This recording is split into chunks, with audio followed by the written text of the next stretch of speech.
So Sadhguru, what is a creative mind? Oh. How big an answer do you want? As big as you want it. See, the English word mind doesn't say anything, because it's just one generic word which does not describe different dimensions of what the mind is. Mind is not just one something sitting here and doing something, okay? There is really no such thing as mind. In the yogic culture, there is no mind. There is a physical body, there is a mental body. Because what you're calling as mind right now is a certain combination of memory and intelligence. There is memory in your body, more memory in your body than you can imagine. If I have to get at you again, it's okay, I'm picking on you, okay? You definitely don't remember how your great-great-great-great-great-grandmother looked like, but her nose is sitting on your face right now. Yes? You don't remember a thing consciously, but your body remembers 100%. How 10 generations ago your grandmother was, your body still remembers. 1,000,000 years ago how your forefathers were, your body remembers, isn't it? It's not forgotten and it's not going to forget. Your mind is not capable of this kind of memory. Your body has 1,000,000,000,000 times more memory than your so-called brain.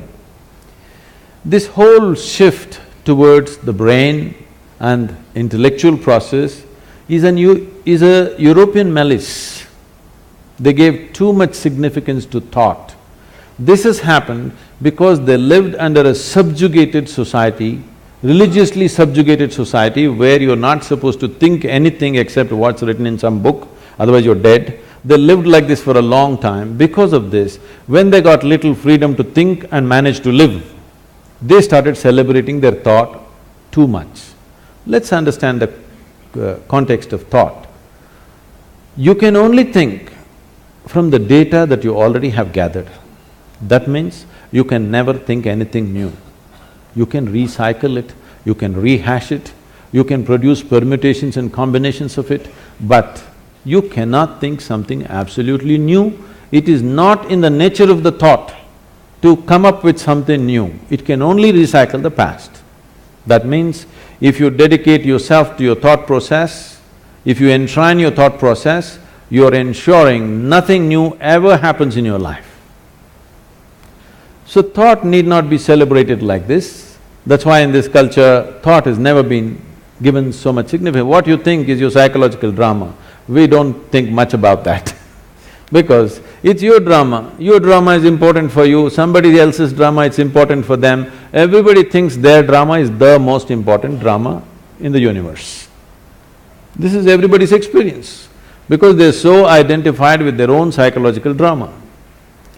This psychological drama should not determine the nature of your life, because this is just a small happening compared to the life process.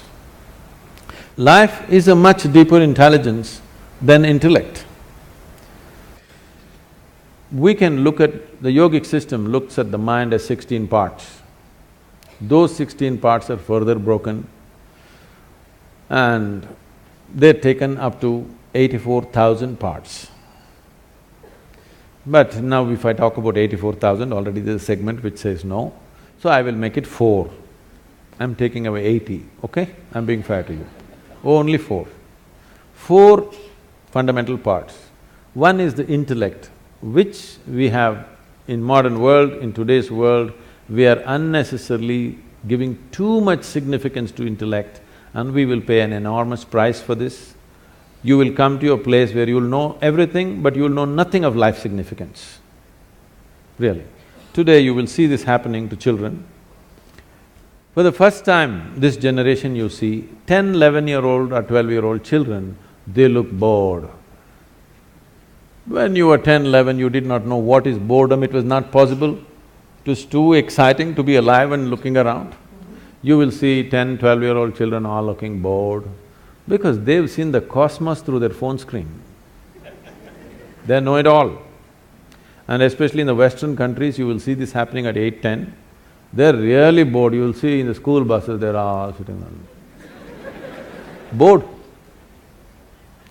Because by the time you're 12, you already had one love affair, you know what is a break, you know how to all this recover from that, you tasted alcohol, you've seen this, probably you've gone into all kinds of physical things, and you know the cosmos. What more? By the time you're 15, there's really no purpose for you to exist for many of them. You should not be surprised if this culture continues. I'm not saying this is a prediction, it is something that I see beginning to happen. In another 50 or 100 years' time, if 25 to 50% of the people commit suicide, you should not be surprised, because life needs some exuberance. If too much information happens to you without experience, that exuberance will be gone and a false sense of knowing becomes so strong in you. This is the danger of intellect, because intellect wants to dissect everything. Intellect is like a scalpel, the sharper it is, the better it is, it wants to dissect and know. Dissection works with some things, not with all aspects of life. If you want to know the poor frog, you remember? The poor frog that you crucified and cut, and great knowledge you acquired from all that torture is unbelievable.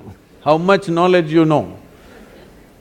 For the torture that frog went through, how much knowledge you have acquired is quite unbelievable. All that you got to know. Now you got interest, suddenly you got interested, the mother that you had ignored, you want to know your mother today. Please get yourself a sharp knife, start the dissection. You may know everything about her liver, kidney, heart, but you won't have a mother left, that's all. So life cannot be known by breaking it up. You can know physical things by breaking it up. You cannot know life by breaking it into pieces. But this is the nature of the intellect. The whole modern science has evolved from human intellect. Because it's produced technological benefits, you can't argue against it, because people, yeah. they think they're scientists, they know nothing about science. They're just enjoying their iPhone. They think they're scientists because they can do this. No, technology is fine, it's brought much comfort and convenience, but it will not bring life to us. So intellect is like this.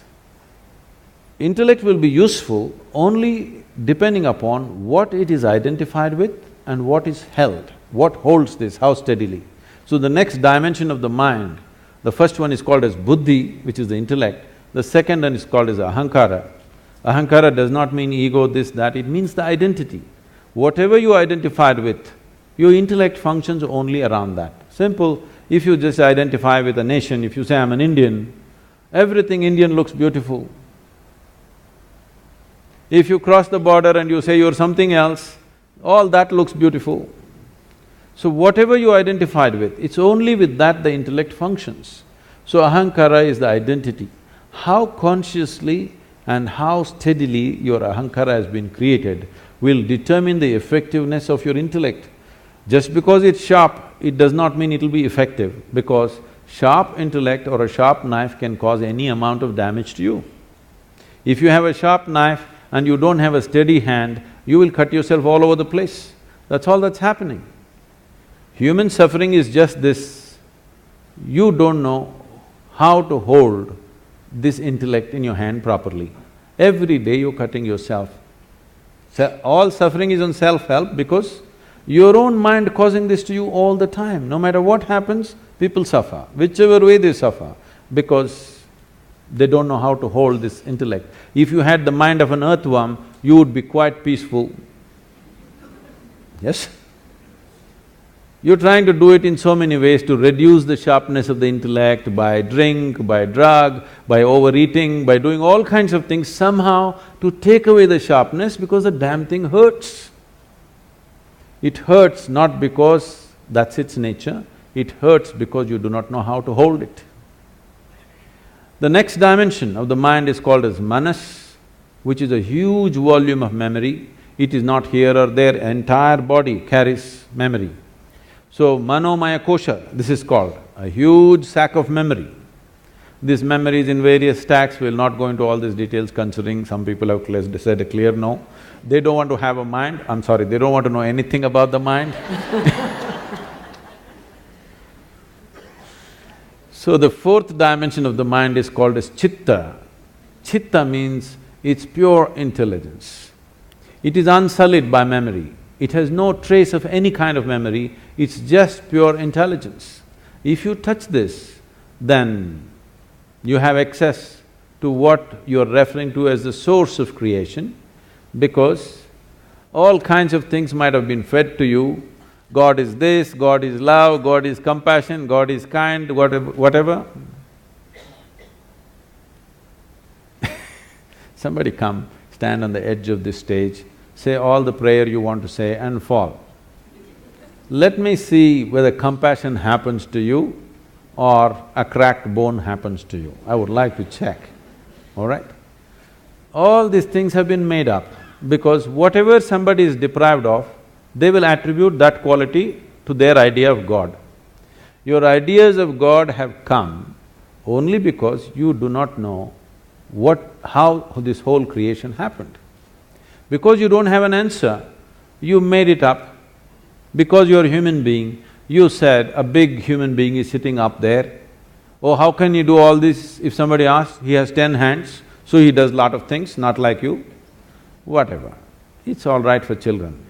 But essentially because you do not know how creation happened, you are coming up with explanations. So that which is the source of creation, don't believe what I say, what anybody says.